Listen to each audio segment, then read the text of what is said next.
Assalamualaikum warahmatullahi wabarakatuh.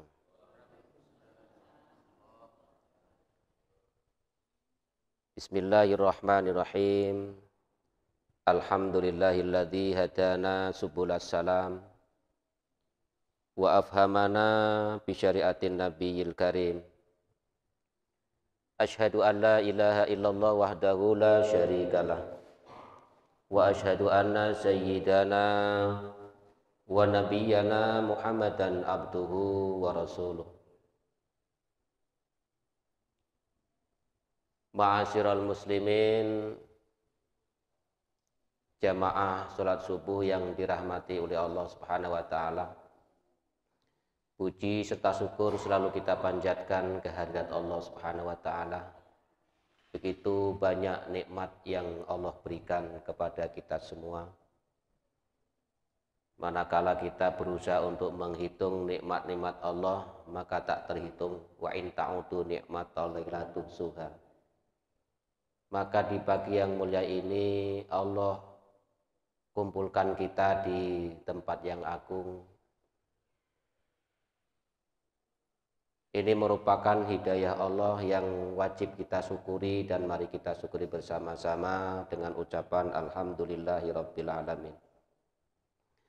Sholawat teriring salam senantiasa kita sanjung agungkan pada junjungan kita baginda Nabi Agung Muhammad sallallahu alaihi wasallam beserta para sahabat dan para pengikutnya. Mudah-mudahan kita tergolong umat yang senantiasa taat di dalam menjalankan ajarannya. Tentunya harapan kita akan selalu mendapatkan syafaatnya, baik syafaat di dunia maupun syafaat kelak di yaumil akhir. Ma'asyiral muslimin wal muslimah, jamaah salat subuh yang dirahmati oleh Allah.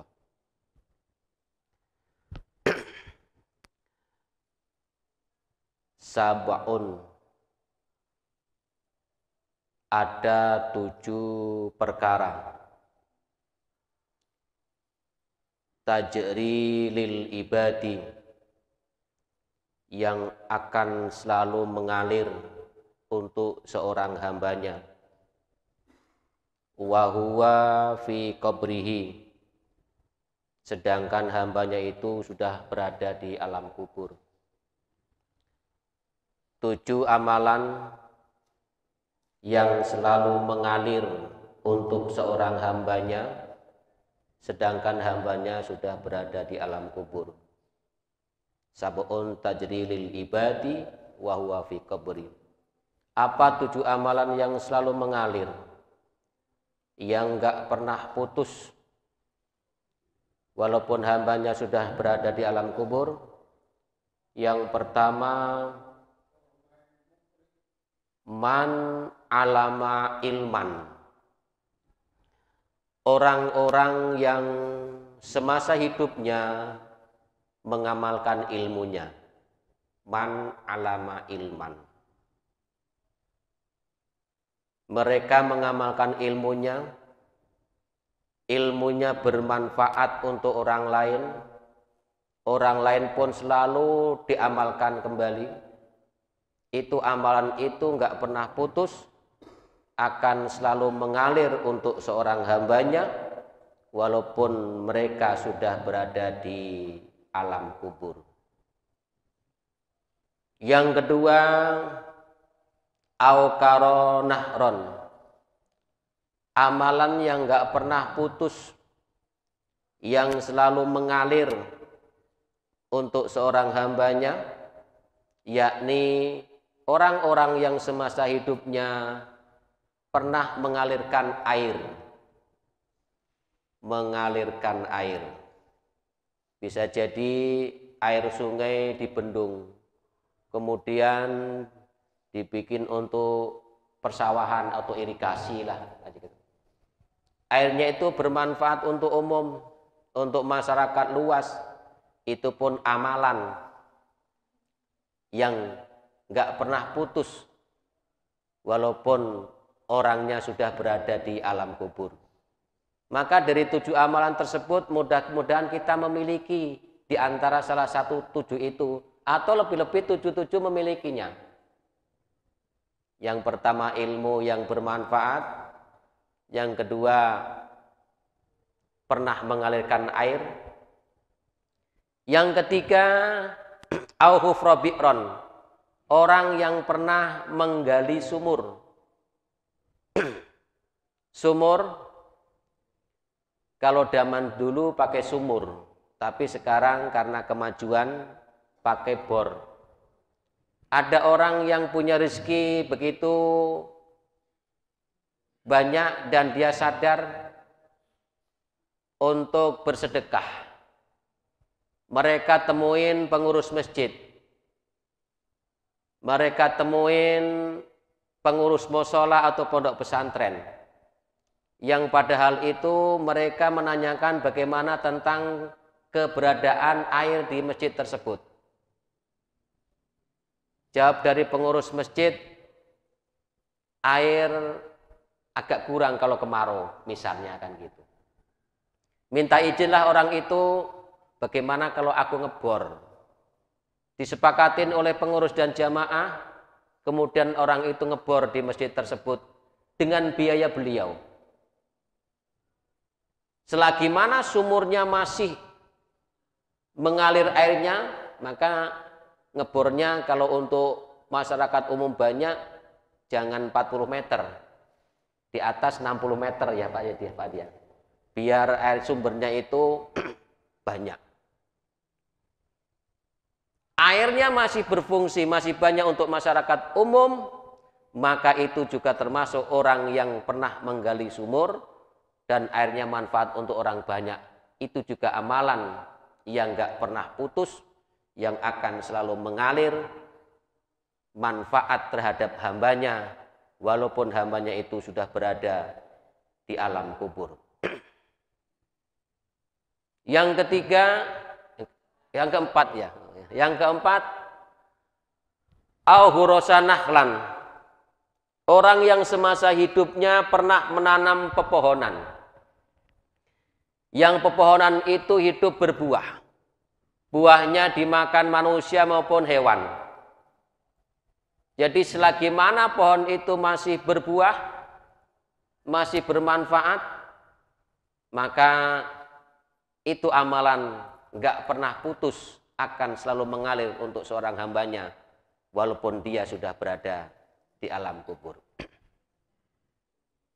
Yang kelima, amalan yang selalu mengalir, yang nggak pernah putus, au bana masjidan, orang yang membangun masjid atau musola atau pondok pesantren. Ada orang memiliki tanah, kemudian musyawarah di masyarakat bahwa beliau ingin mewakafkan sebidang tanah. Tentunya tanah itu untuk tempat beribadah, baik musola, masjid atau pondok pesantren. Disepakatinlah oleh masyarakat setempat, dibangunlah masjid atau musola atau pondok pesantren. Itu pun juga termasuk orang yang membangun masjid atau musola. Nah, bagi kita yang tidak mewakafkan tanah, apakah ikut andil untuk membangun masjid atau musola? Bisa. Saat masjid sedang direhab, masjid sedang dibangun, kemudian datang, saya semennya, saya batanya, saya besinya, ya, besi, kemudian apalagi pakunya, itu pun tergolong orang yang membangun masjid. Kita tidak mewakafkan tanahnya, tapi kita ikut andil untuk membangun masjid. Semen 5 sak. 5 sak kebanyakan Pak Ustadz, berapa? 5 kilo, kiloan boleh. Misalnya kan gitu. Ikut membangun masjid. Itu amalan yang nggak pernah putus, yang selalu mengalir. Aubana masjidan. Orang yang ikut bangun masjid, amalan yang selalu mengalir, yang nggak pernah putus. Yang ke-6. Awarisa mushafan, orang yang semasa hidupnya pernah mewariskan mushaf. Mushaf itu Al-Quran. Dia punya uang, nggak banyak lah, karena kesadaran untuk ikut menjariahkan hartanya tadi, maka dia pergi ke Al-Idrus. Perginya ke Al-Idrus, bukan ke toko besi gini. Ngapain? Beli Quran. Setelah Quran dibeli, ditaruh di masjid, diwakafkan di masjid, atau diwakafkan di musola, atau diwakafkan di pondok pesantren, maka amalan itu selalu mengalir. Atau ada lagi biasanya budaya, ada orang 7 hari atau 3 hari atau 40 hari kan biasanya. Beliau itu, orang itu nyetak Yasin, kemudian Yasinnya juga disedekahkan, wakafkan, itu pun juga termasuk jariyah.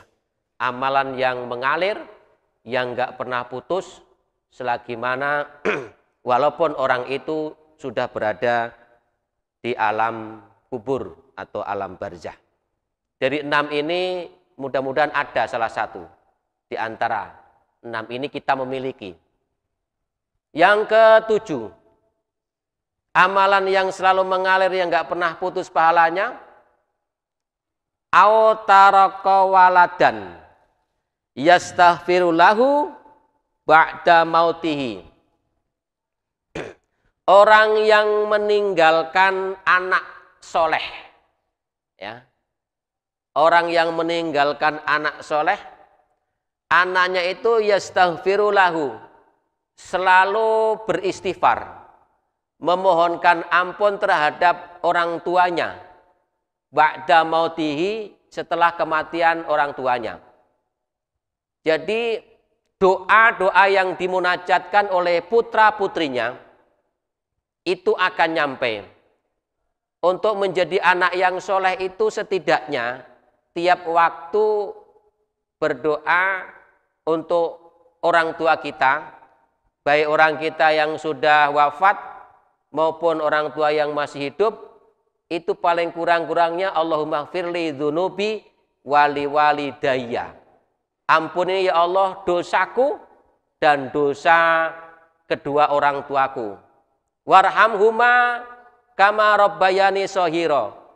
Belas kasihani atau sayangilah mereka ya Allah sebagaimana mereka menyayangi atau membelas kasihani kami waktu kami kecil. Orang tua kita ini tidak mengharapkan imbalan harta. Orang tua enggak meminta imbalan-imbalan dunia. Yang diharapkan oleh orang tua adalah anak yang soleh, anak yang tidak merepotkan orang tua, anak yang selalu berbakti mendoakan kepada orang tua. Manakala kita memiliki 7 amalan tersebut, ya, amalan itu akan selalu mengalir. Itulah yang menjadi kesenangan bagi orang tua. Sab'un tajri lil ibadi wa huwa fi qabrihi man alama ilman au karo nahron au khufra bi'ron au hurasa nahran au bana masjidan au bana masjidan au warisa mushafan au waladan solihan. Itu 7 amalan tersebut. Mudah-mudahan kita memiliki dari 7 macam tersebut agar keberadaan kita kelak di alam barzah itu ada temannya. Sebab di alam barzah itu ditemanin oleh orang yang parasnya ganteng, cantik, mereka nggak saling kenal. Kemudian ahli kubur nanya, siapa engkau? Dia jawab, ana amaluka, aku adalah amalan kamu. Luar biasa. Amalan-amalan kebaikan itu akan menemani kita di alam barzah.